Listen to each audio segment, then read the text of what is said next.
ദൈവനാമത്തിന് മഹത്വമുണ്ടാകട്ടെ. സഹോദരങ്ങളെ, 2000 വർഷങ്ങൾക്ക് മുമ്പ്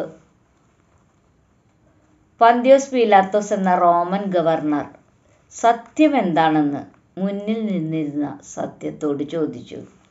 എന്നാൽ സത്യമായി യേശു അതിന് മറുപടി പറഞ്ഞില്ല. സത്യത്തെ ഉൾക്കൊണ്ടവന് മാത്രമേ എന്താണ് സത്യമെന്ന് മനസ്സിലാക്കാനാവുള്ളൂ. സത്യം ദൈവത്തിൻ്റെ സ്വഭാവമാണ്. യേശുവിൽ സത്യം മനുഷ്യ സ്വഭാവം സ്വീകരിച്ച് ഭൂമിയിലേക്ക് വന്നു. യോഹന്നാൻ 1:14 കേൾക്കും. വചനം ജഡമായി തീർന്നു, കൃപയും സത്യവും നിറഞ്ഞവനായി നമ്മുടെ ഇടയിൽ പാർത്തു. ഞങ്ങൾ അവൻ്റെ തേജസ്, പിതാവിൽ നിന്ന് വന്ന ഏകജാതനായവൻ്റെ തേജസ്സായി കണ്ടു. യേശുവിൽ സത്യം ഭൂമിയിലേക്ക് വന്നത് നമ്മുടെ നുണകളെ നേരിടാനും, നമ്മുടെ മനസ്സുകളെ രൂപാന്തരപ്പെടുത്താനും, നമ്മുടെ ഹൃദയങ്ങളെ സുഖപ്പെടുത്താനും, നമ്മെ സന്തോഷത്തിൽ നിറയ്ക്കാനും, വഞ്ചനയുടെ അടിമത്തത്തിൽ നിന്ന് നമ്മെ മോചിപ്പിക്കാനുമാണ്. സത്യം ദൈവത്തിൻ്റെ സ്വന്തം സ്വഭാവത്തിൻ്റെ ഒരു ഗുണമാണ്. ദൈവത്തിൻ്റെ വചനങ്ങൾ സത്യമാണ്. യോഹന്നാൻ 17:17 ശ്രദ്ധിക്കൂ. സത്യത്താൽ അവരെ വിശുദ്ധീകരിക്കണമേ, നിന്റെ വചനം സത്യമാകുന്നു. ദൈവത്തിൽ വ്യാജമായ ഒന്നുമില്ല. യോഹന്നാൻ 14:6 ഇങ്ങനെ പറയുന്നു, ഞാൻ തന്നെ വഴിയും സത്യവും ജീവനുമാകുന്നു. ഞാൻ വഴിയല്ലാതെ ആരും പിതാവിൻ്റെ അടുത്ത് എത്തുന്നില്ല. പിതാവിൻ്റെ അടുത്ത് എത്താനുള്ള സത്യമായ വഴി യേശുവാണ്. ദൈവം ഭോഷ്ക് പറയില്ല എന്ന് അപ്പോസ്തലനായ പൗലോസ് തീത്തോസ് 1:2 പറയുന്നുണ്ട്. ദൈവത്തിൻ്റെ ആത്മാവായ പരിശുദ്ധാത്മാവ് നമ്മെ സത്യത്തിലേക്ക് നയിക്കുന്നു. യോഹന്നാൻ 16:13 കേൾക്കും. സത്യത്തിൻ്റെ ആത്മാവ് വരുമ്പോഴോ അവൻ നിങ്ങളെ സകല സത്യത്തിലും വഴി നടത്തും.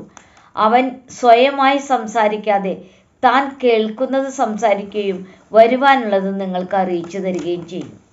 സത്യത്തിൻ്റെ ആത്മാവുള്ളതുപോലെ ഒരു നുണയുടെ ആത്മാവുമുണ്ട്. യോഹന്നാൻ 8:44 പിശാച് ഭോഷ്ക് പറയുന്നവനും അവൻ്റെ അപ്പനുമാകുന്നു എന്ന് യേശു പറയുന്നുണ്ട്. ഈ ആത്മാവ് നമ്മിലുണ്ടെങ്കിൽ പിന്നെ നാം നമ്മുടേതായ ചില സത്യങ്ങൾ ഉണ്ടാക്കി ആ സത്യത്തിൽ അങ്ങ് ജീവിക്കും. അവ ശരിയായ സത്യത്തിൽ നിന്നും വളരെ അകലത്തിലായിരിക്കും. ലോകം ഈ വഴിയിലാണ് നീങ്ങുന്നത്. യഥാർത്ഥ സത്യം അറിയുന്നില്ല. ഭൂമിയിലെ നമ്മുടെ കോടതികളിലും നമ്മുടെ ചുറ്റിലും നടക്കുന്ന കാര്യങ്ങളെ വിശകലനം ചെയ്താൽ നമുക്ക് ഇതൊക്കെ മനസ്സിലാകും. പിശാചിനെ ലോകത്തിൻ്റെ പ്രഭു എന്നാണ് യേശു 14:30 പറയുന്നത്. വഞ്ചനാപരമായ ചോദ്യങ്ങളുമായി പിശാച് നമ്മെ സമീപിക്കുമ്പോൾ സത്യമായ വചനം ഒന്നുകൊണ്ട് മാത്രം നാം അവനെ നിശബ്ദനാക്കണം. സത്യത്തെ നാം അവഗണിക്കുന്നുണ്ടെങ്കിൽ നാം നുണയുടെ അപ്പനായ പിശാചിൻ്റെ കൂട്ടാളിയാണ്. ആരും വിശ്വസിച്ചില്ലെങ്കിലും സത്യം സത്യമാണ്. എല്ലാവരും വിശ്വസിച്ചാലും ഒരു നുണ തന്നെയാണ്. ഒരിക്കലും മാറാത്ത സ്വഭാവമുള്ള ദൈവത്തിൻ്റെ സ്വഭാവമാണ് സത്യം. സത്യം സംസാരിക്കുമ്പോൾ നമ്മൾ ക്രിസ്തുവിൻ്റെ ഭാഷയാണ് സംസാരിക്കുന്നത്. കള്ളം പറയുമ്പോൾ നമ്മൾ സാത്താൻ്റെ ഭാഷ സംസാരിക്കുന്നു. യഥാർത്ഥ സത്യത്തിലേക്ക് നമ്മുടേതായ തത്വചിന്തകൾ നുഴഞ്ഞു കയറാൻ അനുവദിച്ചാൽ വിട്ടുവീഴ്ചയും ഒടുവിൽ അഴിമതിയും സംഭവിക്കും. പിശാചിൻ്റെ അടിമത്തത്തിലാകും. സത്യമായി യേശുവിനെ അറിയുക, യേശുവിനെ സ്വീകരിക്കുക, എന്നാൽ നാം സ്വതന്ത്രരാകും. സഹോദരങ്ങളെ, യോഹന്നാൻ 8:31 കേൾക്കൂ. സത്യം അറിയുകയും സത്യം നിങ്ങളെ സ്വതന്ത്രരാക്കുകയും ചെയ്യുമെന്ന് പറഞ്ഞു. ഈ ഭൂമിയിലെ വിധികളെ കണ്ട് നാം അസ്വസ്ഥരാകണ്ട. ഈ ഭൂമിയിൽ മനുഷ്യായുസ് 70, ഏറിയാൽ 80. വെളിപ്പാട് 19:11 പറയുന്നു, വിശ്വസ്തനും സത്യവാനുമായവൻ നീതിയോടെ ന്യായം വിധിക്കുകയും പോരാടുകയും ചെയ്യുന്നുവെന്ന്. സങ്കീർത്തനം 119:160 കേൾക്കൂ. അങ്ങയുടെ വചനത്തിൻ്റെ സാരം സത്യം തന്നെ, അങ്ങയുടെ നീതിയുള്ള വിധികൾ എല്ലാം എന്നേക്കുമുള്ളവ.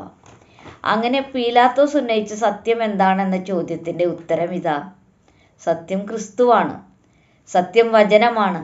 വചനം ക്രിസ്തുവാണ്. പരിശുദ്ധാത്മാവ് സത്യത്തിൻ്റെ ആത്മാവാണ്. പിതാവായ ദൈവത്തെങ്കിലേക്കുള്ള വഴിയും സത്യവും ജീവനും യേശുവാണ്. സത്യമായ യേശുവിനെ വിശ്വസിച്ച് യേശുവിനെ സ്വീകരിച്ചാൽ നമ്മെ പാപത്തിൻ്റെ അടിമത്തിൽ നിന്ന് സ്വതന്ത്രരാക്കി നിത്യമായ ജീവൻ നൽകും. ആ ജീവൻ പൂർണ്ണമായ സന്തോഷവും സമാധാനവുമാണ്. ഈ വചനങ്ങൾ സ്വീകരിക്കാൻ പരിശുദ്ധാത്മാവ് സഹായിക്കട്ടെ. ദൈവമേവരെയും സമൃദ്ധമായി അനുഗ്രഹിക്കട്ടെ.